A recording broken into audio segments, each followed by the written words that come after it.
Yo, what's going on YouTube? My name is Birdman778 and welcome to another Outriders video.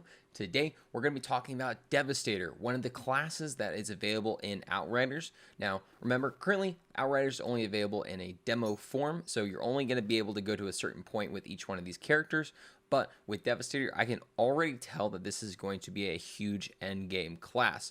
We're going to go over special weapons that are good for it, skills, and the skill tree, and why I think this character has probably some of the most longevity of all the four classes. So when it comes to skills, Devastator is kind of well balanced in the fact that he has skills that are able to protect them, while also skills that are able to dish out plenty of damage. Now, as you can tell, we only have four available to us right now. We have Earthquake, Golem, Gravity Leap, and Bullet Reflect.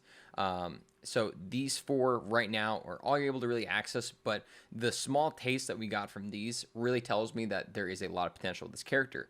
First and foremost, let's talk about Earthquake. Release a shockwave that deals 141 damage and interrupts all enemies in front of you.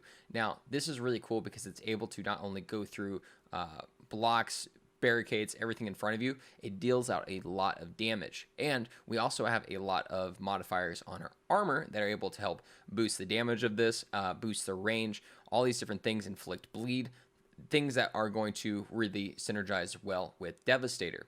Now, this is also considered a seismic ability, so once we get into our skill tree, we're able to utilize a lot of those seismic cooldowns and use this more often. Next would be Golem. Fortify yourself against 65% of incoming damage for 8 seconds. This is nice because it's just an in general shield around your body, but again, it's one of those things that has a lot of modifiers with your armor.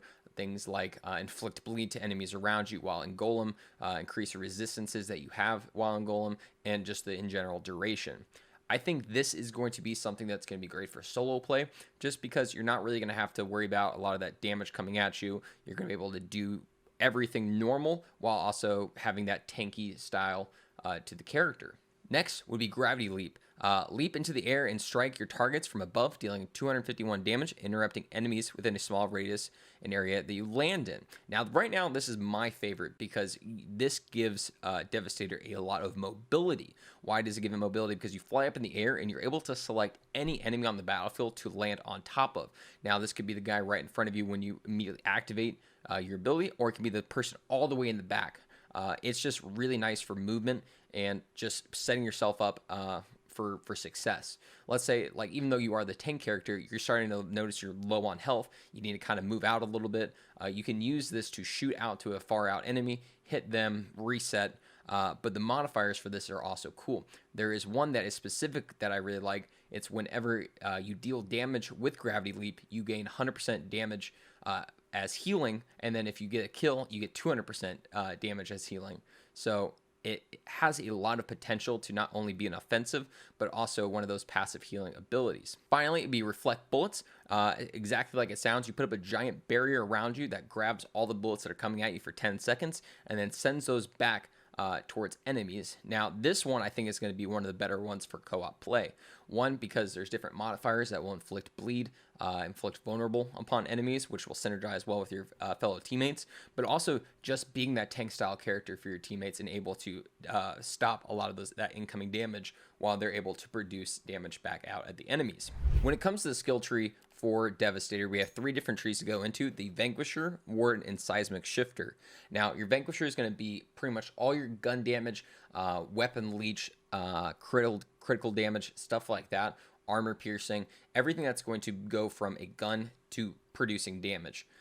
Warden is going to be health, healing enemies, also resistances. This one has been kind of that more middle tier that I'm kind of interested in, but at the same time, I like Vanquisher a lot, but Warden provides us a lot of good healing, I would say.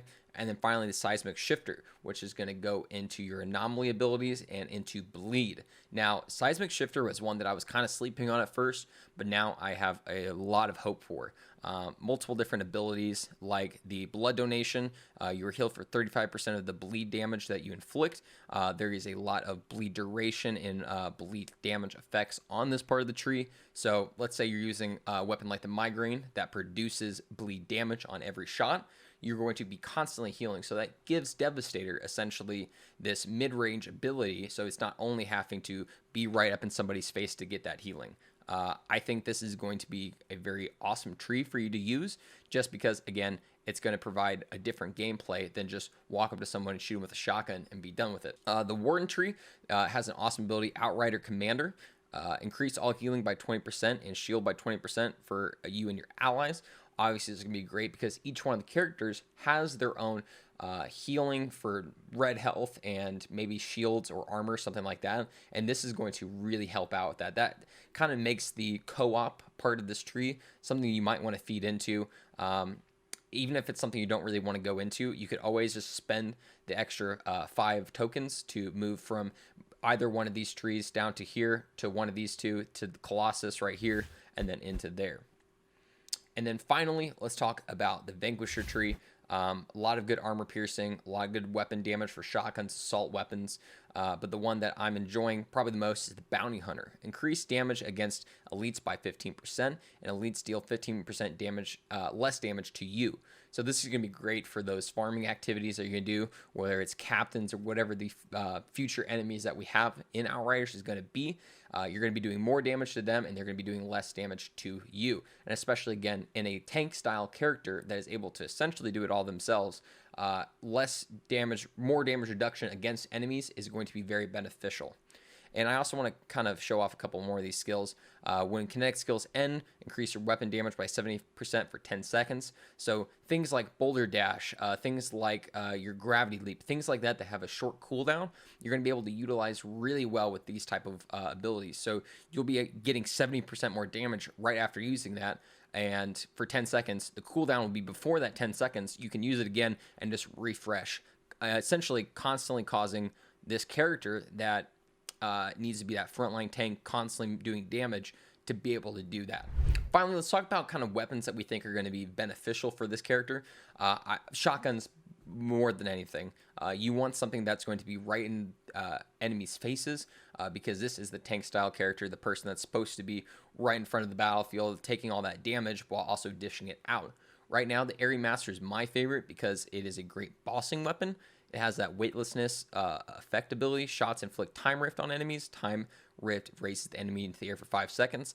Essentially, it gives you that time to put out damage, but all the enemies around you are not going to be able to do a whole lot because, again, you're that tank style character. I've had so many people coming into my stream being like, how are you able to do this? How are you able to do that?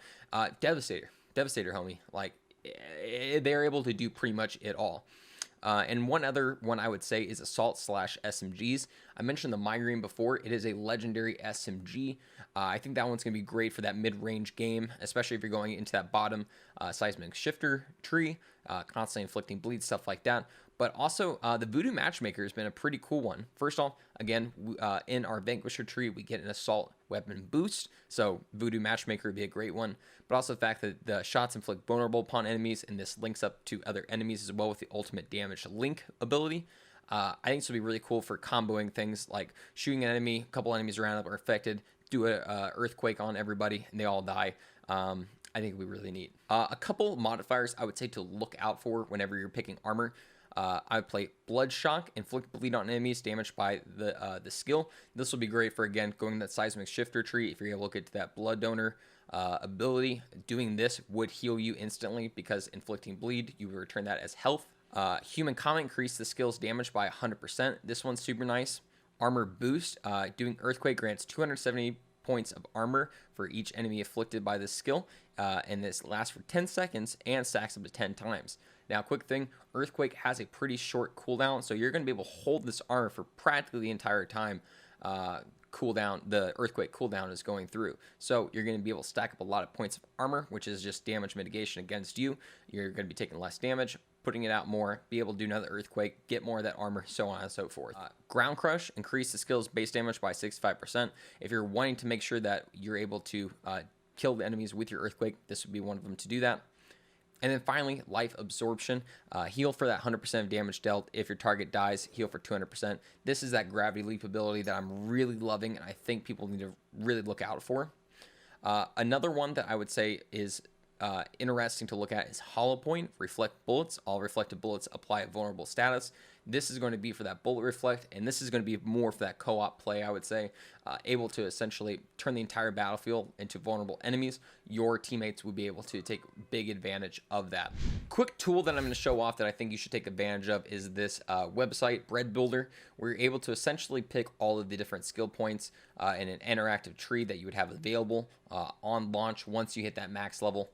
I think this is awesome for anybody who's theory crafting, looking to do a DPS calculator down below, see what percentages are going to do, what stats you're going to have. This is going to be awesome for anyone who's just interested in all that. I've been already messing with it. I've found a couple trees that I'm interested in. It's how I essentially found that bleed build that we're going to be absolutely trying on launch, and also a bossing one that I'll kind of show off later in a future video. Thanks so much for stopping by the video. I really appreciate it. Make sure you stop by my Twitch channel, twitch.tv/birdman778 for all the new Outriders content. I stream every single day starting at noon Eastern Standard Time, so be there or be square. Check me out on Twitter, twitter.com/birdman778 for some of the most subpar tweets on Twitter. And also youtube.com/birdman778 for more Outriders videos. Everyone, hope you have a great night, day, whatever it may be.